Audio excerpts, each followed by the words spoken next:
Claire Winslow here today to show you how to paint with Yupo, which is a non-absorbent paper, and gouache, which is a opaque form of watercolor. And I think you'll enjoy both. The best part about Yupo is it's easy to use because once you're finished with your painting, if you don't like it, you can wipe it clean and start all over. So let's begin. So what you'll need to begin is some Yupo, which usually comes in a pad. It's not inexpensive, so I recommend getting the smallest pad you have. I've cut the paper in half to conserve, and also for this exercise, you don't need a large piece of paper. So especially if you're just getting started, use a small piece. You'll need some water and a paintbrush. Any simple paintbrush will do, and some gouache paints. Sometimes they're called, this Turner brand is Acryl gouache. It's the same thing. It is a little bit similar to acrylics, just in that it's fairly opaque, but you can thin them with water and then they start to act like watercolors. So it's really up to you how transparent or opaque you decide to make them. So you'll need a place to put out your paints. I'm in the process of choosing colors. I always try to keep the colors minimal, especially when you're just practicing. Here I've got trying to decide between a cool yellow and a warm yellow, black, blue, knowing that I'm going to be doing kind of a landscape work, even if it's abstracted. I might need a warm color like a burnt sienna. I'm thinking about the gold, but that probably won't go in. And some white. White is very useful in gouache because it will help you lighten the colors without changing the transparency. It will keep everything opaque. I'm using an old dish here because I'm in a country cabin and that's all I could find. You don't need a lot of paint too, just a little bit on your surface, your palette or your plate, as in this case. And just put a little bit out. You can re-wet them for a few minutes, they'll still be good. So they do dry fairly fast, but not so fast that you have to worry about it. You can always put water back on them. And I'm mixing a little cool yellow with some white and a kind of azure blue. I'll put the colors in the description below. And I'm looking out the window and just abstracting a landscape. So I'm starting with it's a sunny day. I'll show you the picture in a minute. And I'm mixing some light. I always start light and go to dark. It's not that you have to, I just find it easier. So start with some bright lights and move your way to dark. Now the characteristic of painting on Yupo is it's pretty special. The paint will not absorb into the Yupo, which is kind of like a plastic. It will kind of sit on the top for a while. So that's kind of nice because you can manipulate the paint, you can move it around, you can just keep painting. I would keep it light though. In other words, keep your volume of paint kind of light because that is easier working with Yupo. So as you can see, I'm keeping the values kind of light at first, and then later you can go in with a few darks. And I'm really just kind of playing here now.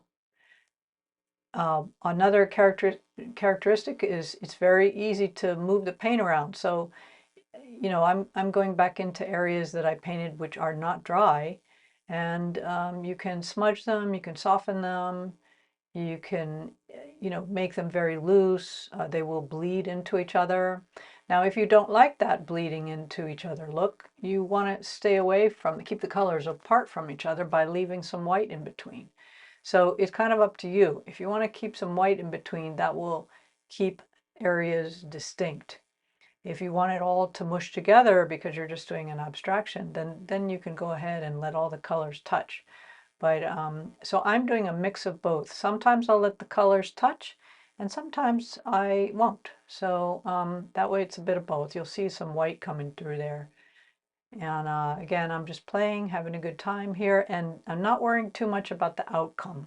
So today is a very kind of Zen exercise. Okay, here we're mixing some paint, a little bit of burnt sienna with the blue, it will give you a kind of it'll cool down the burnt sienna and give you kind of a dark. It's a brown.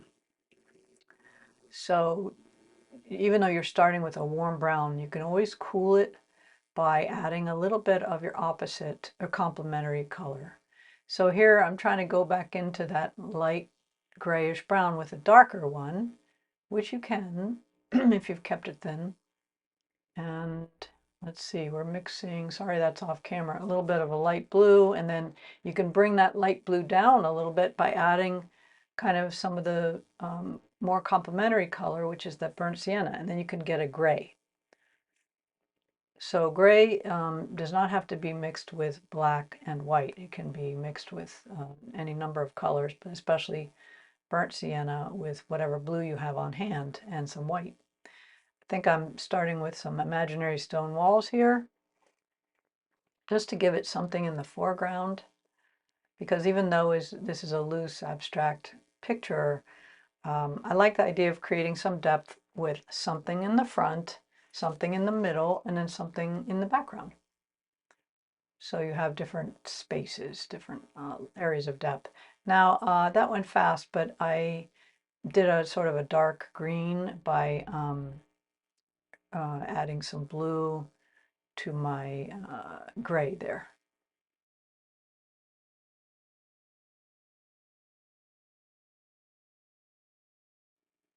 So now we're starting to add some darks in here, and I'm using my dark blue-green because it's kind of foresty, and thinking about maybe cutting out some of the lighter spaces, lighter areas with some darker. And it's painting pretty well on top of that lighter color. So it's working because I'm keeping a very light hand.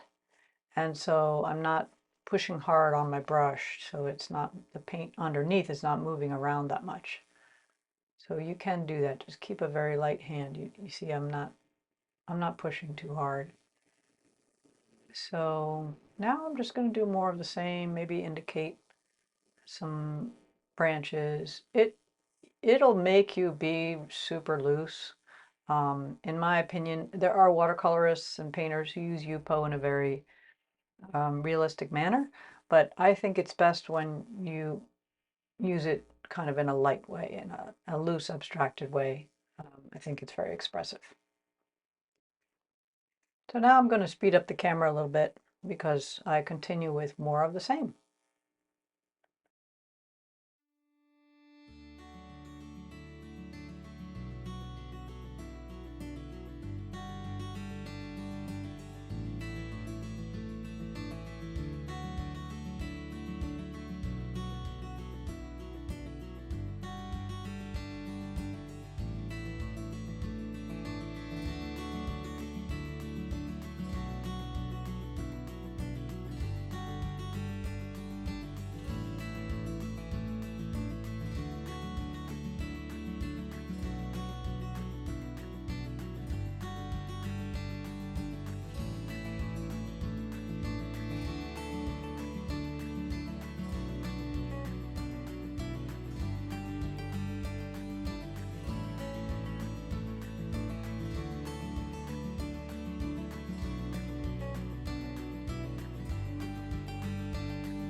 Here I'm trying to vary those grays a little bit by adding some warmish gray to it, and I just did some burnt sienna, a little bit of black or blue, as I said earlier, and some white.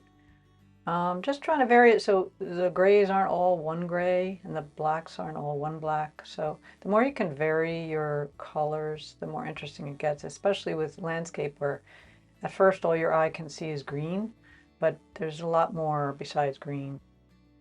Okay, what are we doing here? What is she doing? All right, that is a bowl, and here's the surprise part of the video. I'm going to pour water all over my painting, and you might wonder, what on earth is she doing? Well, I'm demonstrating the idea that you can start all over And it's not that I don't like my little painting, I do like it, but I want to show you what Yupo does, or what it can do. So I'm trying dipping it in a bowl here. Really, you don't need to do that. You can use a sponge, but I wanted to saturate the whole painting and see if I could move the paint now with a brush. And you can see a little bit. I'm starting to, sorry, that's off camera, but I'm brushing some of the paint away. And I think I decided at this point better to use a sponge to show you. All right, so saturated paper towel, and there goes my painting. Oh no! This is a very good exercise in loosening up because I was not wedded to that picture.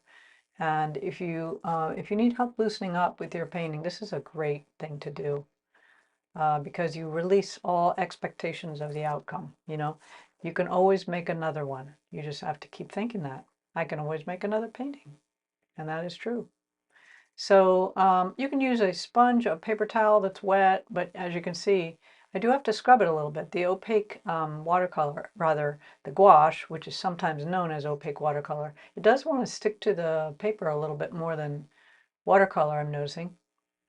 So I'm going to give it another go here because I'd really like to get it close to cleaned off for you.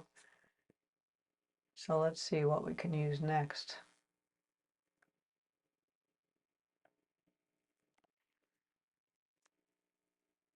All right, how about a little bit of dish soap and a slightly abrasive sponge? Just go easy with the sponge. Use it gently with a little bit of soap, and you should get the remainder of the pigment off the plate. And I'm calling it a plate because it feels like it. I do a lot of printmaking, and this feels like a printing plate in a way because we're reusing it. Okay, that's pretty clean. There we are. I can talk later about how you would preserve your painting if you wanted to keep that. There's no reason why you can't. But let's see if we can do another painting.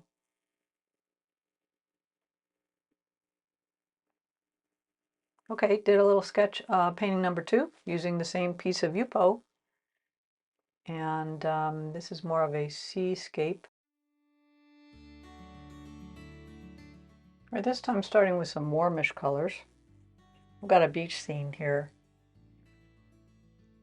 And not trying to be too accurate or anything, but I'm going for like a sandy color in the front of the picture, and then maybe a sunset sky and some water.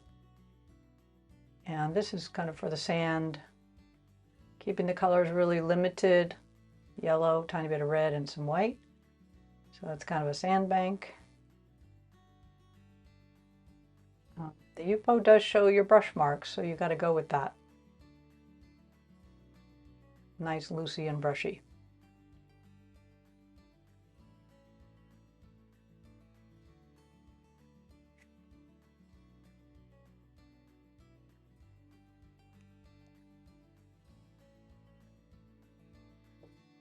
I wanted to get a darker blue, so I'm adding a little bit of red to the blue, a little more purpley.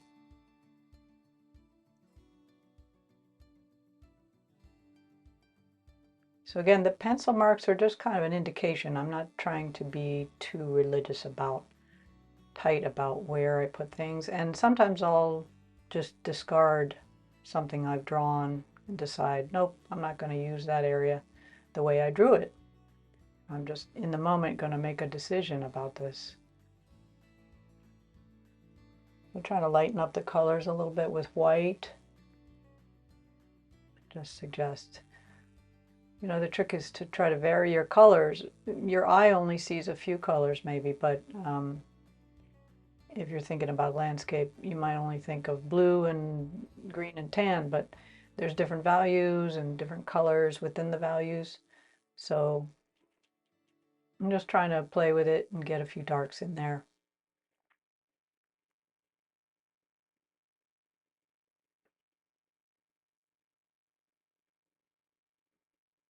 I'll speed up the camera just for a little bit.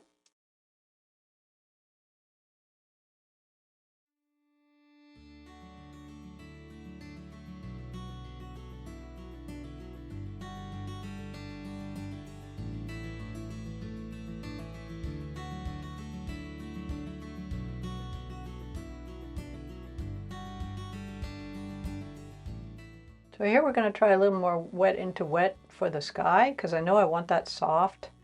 And at first you'll put color down and go, oh, it's strong. But remember, it's going to all get diluted. And so I'm just using my brush to kind of smoosh the colors together, smush them together.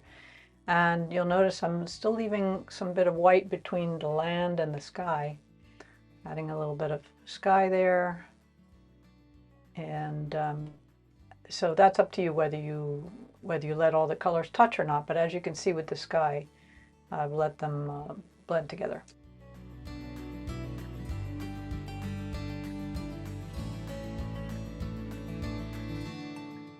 Sped up this part so you can see what's happening to the sky colors there. They're all, over time, they're all kind of floating into each other. So it takes a while for it to dry, and while the sky is drying, I'm going to work a little bit on the sea. And if you take a dry brush, you can make some marks in the wet paint. You've got plenty of time to do that.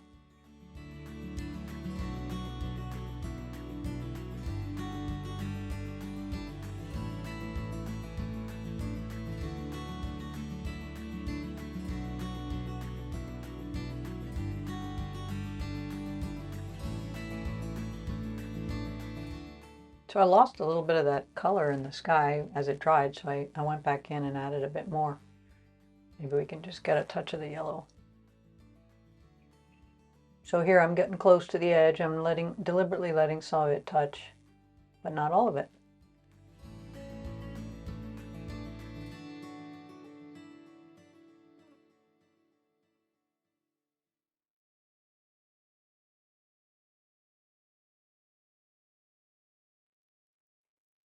Sometimes it's good to suggest a little bit of colors from the sky, you know, try to get them back into the water. Because even though this is a loose, abstract-ish picture, it gives it a sense of continuity and unity to have some of those warm colors down in the cool color, down in the blue, even if it's just a touch here or there. Okay, the tricky part with Yupo is going back in how to get the darks, and I'm trying to add a few more darks in there. Things are dissolving a little bit, but that's okay. I still like it. Still a nice soft picture.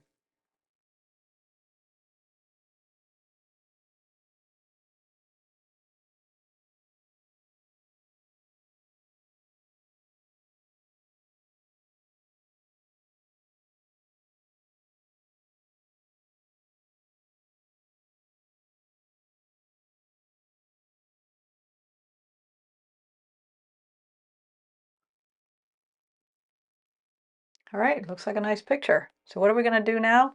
You guessed it. We're going to say goodbye because this is all part of the loosening up exercise.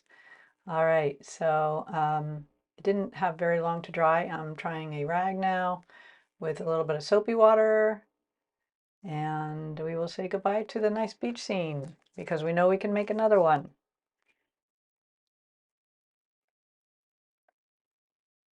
Okay, once again, soapy water helps, and then a little bit of sponge, and this will be ready to use again. So I hope you get a chance to try this, and even the part about wrecking the picture and starting over. It's a great loosening up exercise. And check out my other videos, and please subscribe. All right, see you in the next one.